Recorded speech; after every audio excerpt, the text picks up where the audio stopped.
और कृष्ण का वृंदावन के लीला का समय है जब बिहारी जी जो है राधा रानी से मिलने के लिए जाते हैं। और यदि छिप कर यदि कोई लड़का किसी लड़की से मिलने के लिए जाए तो चिल्लाते हुए जाता है कि धीरे धीरे जाता है? बताओ भैया, धीरे धीरे? हाँ, क्योंकि चिल्ला कर जाएगा तो मार खा जाएगा ना।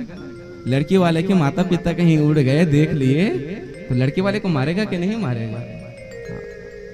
तो मेरे कान्हा भी ना दबे पर जा रहे हैं कि एकदम धीरे धीरे। राधा रानी अपने ब्रजभानु जो है उनके पिता हैं उनके महल में जो है श्रृंगार कर रही होती है अपने कक्ष में।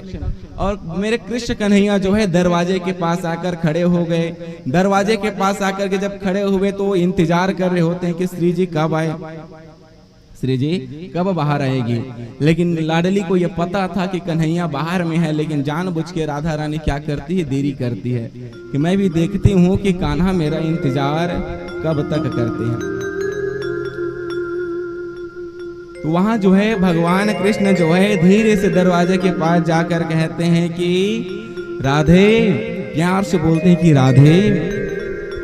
जब राधा रानी के कानों में सुनाई देता है तो राधा रानी के को अहम मतलब कौन है। जब कन्हैया बोले राधे तो वहां जो है राधा रानी बोलते को अहम कौन है। तो भगवान कहते हैं राधे अहम हरि। क्या बोलते हैं? अहम हरि, मैं कौन हूं? हरि। तो राधा रानी बोलती को हरि, क्योंकि हरि का दो मतलब होता है, एक का मतलब नारायण, दूसरा का मतलब बंदर। हरि का दो मतलब होता है। राधा रानी कहते कैसे बंदर आ गए? बंदर हो बंदर? तो वहां जो है कान्हा कहते अरे नहीं राधे, अहम कृष्णा, मैं कृष्ण हूं। राधा रानी फिर कहते हैं कहो कृष्णा। तो भगवान का जो है क्रोध में आकर भगवान कहते पहचानती भी नहीं हो? अरे राधे अहम कृष्णा दयतम अहम कृष्णा, मैं तुम्हारा कान्हा। तो राधा रानी कहती देखो भैया, कृष्ण का भी मतलब होता है काला, और मुझे काला बंदर से बड़ा डर लगता है। मतलब राधा रानी छेड़ रही है कान्हा को। कान्हा को बोलते हैं कि मुझे काले बंदर से डर लगता है, भागो यहां से। भगवान कहते हैं अरे राधे अहम मधुसूदनम।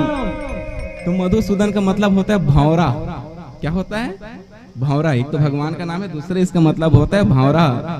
तो राधा रानी कहती है अरे पागल हो क्या?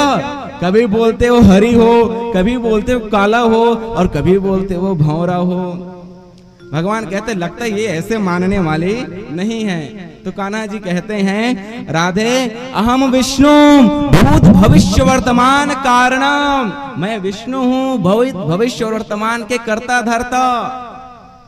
राधा रानी सबको खंडित कर देती है। कान्हा उदास मन के साथ उसी चौखट पर बैठ जाए। और अब जब किशोरी जी देखने लगे कि अब कान्हा कुछ नहीं बोल रहे हैं तो अपनी सखी को बाहर निकालती। उस सखी का नाम था वृंदा। क्या नाम था सखी का राधा रानी के? वृंदा। वृंदा सखी आई, कान्हा को बोले क्या हुआ कान्हा? बोलते हैं मेरी किशोरी मेरे बात नहीं मानती है, मुझे पहचान नहीं रही है, लगता है मुझे भूल गई। वृंदा सखी बोलते क्या बोले है उसको? बोलते अहम कृष्णा अहम हरि अहम मधुसूदनम भूत भविष्य वर्तमान कारणम विष्णु। तब जाके वृंदा सखी कहते इससे किशोरी जी प्रसन्न होने वाले नहीं है। एक बात बता, तुझे नाम नहीं पूछ रहे, तू कौन है, क्या करता है, ये भी तो बता। तो वृंदा सखी नाम देती है वहां पे, तू किसमें रमा रहता है? तो बोलते राधा के नाम में रमा रहता है। तो चिल्लाना वैसा। तब जाके कान्हा बोलते हैं अरे राधे अहम राधा रमणा। तब जाके मेरी किशोरी जी गेट खोलकर बाहर आती है, क्योंकि राधा रमण का मतलब होता है जो राधा के नाम में रम चुका हो। और यही हमारे ठाकुर जो है राधा रानी के नाम में रमा हुआ है। हमारे भगवान का क्या नाम है? एक राधा रमण नाम है। तो वही हमारे ठाकुर जब बोले राधा रमण, तब जाके जो है किशोरी जी बिहारी जी को दर्शन देते हैं। तो वही दशा हम सबकी भी है। हम भी कहते हैं, ढूंढते फिरते हैं कान्हा कान्हा कान्हा कान्हा कान्हा। कान्हा मिलने वाला नहीं है। कान्हा तब तक नहीं मिलेगा जब तक जो है राधा रानी के चरणों में नहीं जाओगे। वृंदावन कितने लोग